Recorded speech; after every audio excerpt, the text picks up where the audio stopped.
Okay, guys, so we're preparing, or we are preparing the dishwash liquid. Like I said, top quality standard. So first things first, we're going to dissolve the caustic soda, sodium hydroxide, in some quantity of water. Okay. So the water I have here, I'm going to divide them into 3 parts. Okay. One part is what I've poured in here right now, that I'm going to pour the caustic soda into. The other part is the part that I've heated.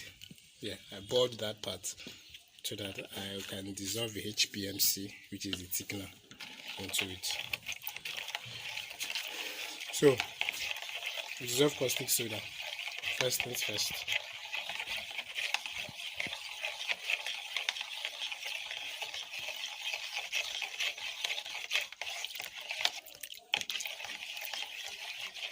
We want to make sure it's well dissolved.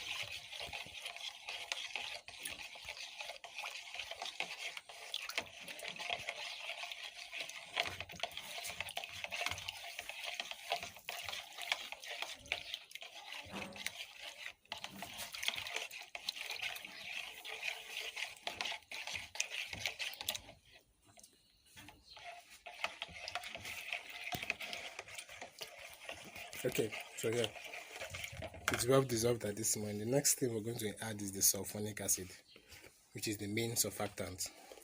And like we said, surfactant is the cleaning agent, is the main cleaning agent in the whole process. Okay, all these ingredients have been measured. That's why I said the scale is one of the most important equipment you should have, so that you can achieve consistency in all your products, no matter the batch in which you're doing. So sulfonic is the third ingredient we add in here if we include water. Water is the first, caustic soda is the second, then sulfonic is the third. You can stir in any direction, it doesn't matter.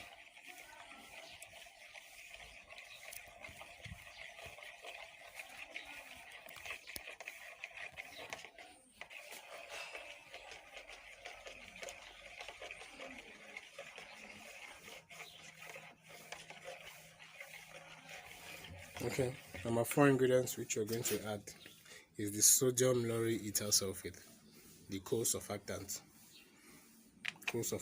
By co-surfactant, we mean it helps the main surfactant, which is the sulfonic acid, in carrying out its cleaning process. Again, this one has been measured. At the end of this video, I'm going to drop the ingredients, their ratios, the measurements, and the steps in which how you're going to go about it.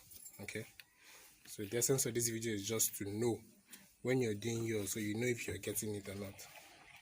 But it's a very simple. The way I've outlined it, it's a very straightforward process.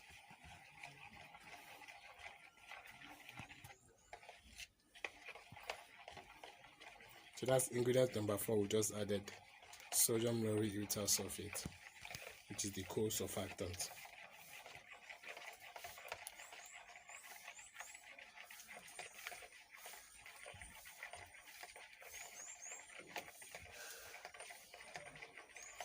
The number 5 ingredient we're going to include next is the perfume. I always advise you to add the perfume after you've added the surfactant. A lot of people add the perfume at the end of the process, but then the perfumes are aromatic compounds. They are harsh. Okay, the harshness have the ability to change the consistency of the product. So if you put it at the end of the product, when you've already achieved that consistency which you require, the perfume has a tendency to disrupt it. So it's best you add the perfume after you've added the surfactant. The surfactant in this case, sulfonic acid and the sodium lauryl ethyl sulfate.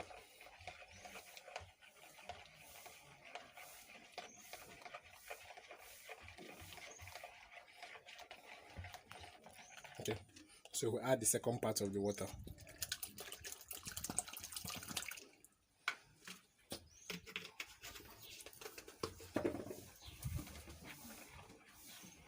You stir.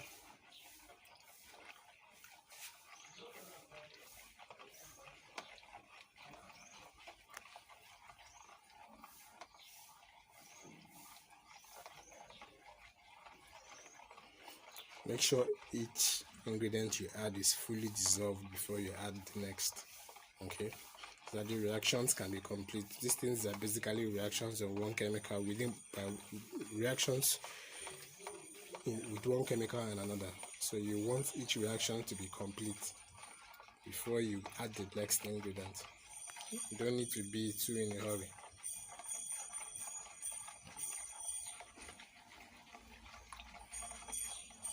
Yeah, there we are.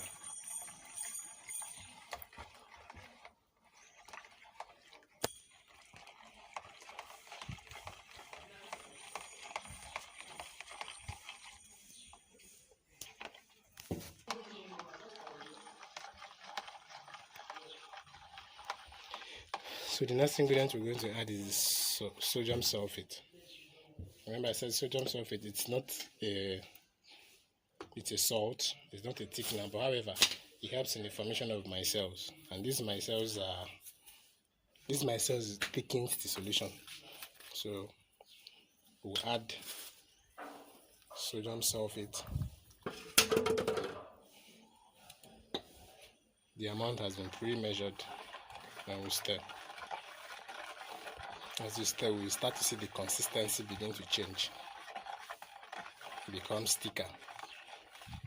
It becomes thicker. As we're stirring, reactions are going on, and the micelles are being formed. The micelles is what gives this its thickness.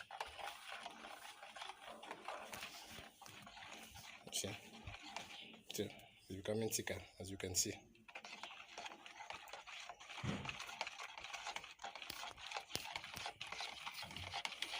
So a lot of brands, some brands sell their products at this consistency. Okay, it's thick enough. Remember, like I said in the video, the thickness is not a function of its cleaning efficiency. Okay, it's just for aesthetics. So some brands sell at this consistency. You get some products that you see them at the consistency. However, we're going to go forward and thicken it even a little bit more. Okay, so we get that consistency same as on Morning Fresh. Okay, so we set this aside.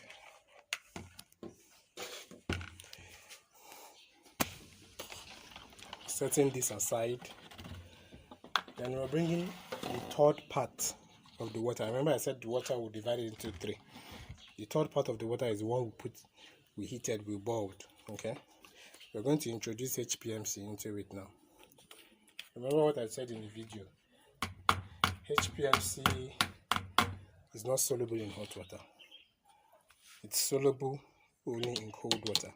Okay, so but the reason why we're using hot water here is so that we can easily disperse it. If we add it directly into cold water, it forms lumps. Okay, so first of all, we dissolve it in hot water. It does not dissolve, it just disperses. It disperses in the solution. Okay, so everything is uniform. We're having the uniformity here.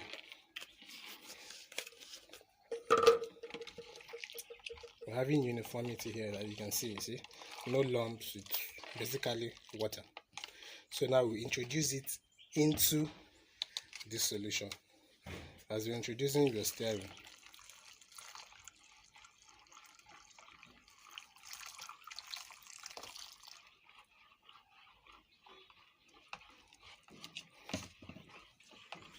Okay, so we stir. As the temperature of the water begins to drop, the thickness of the solution increases.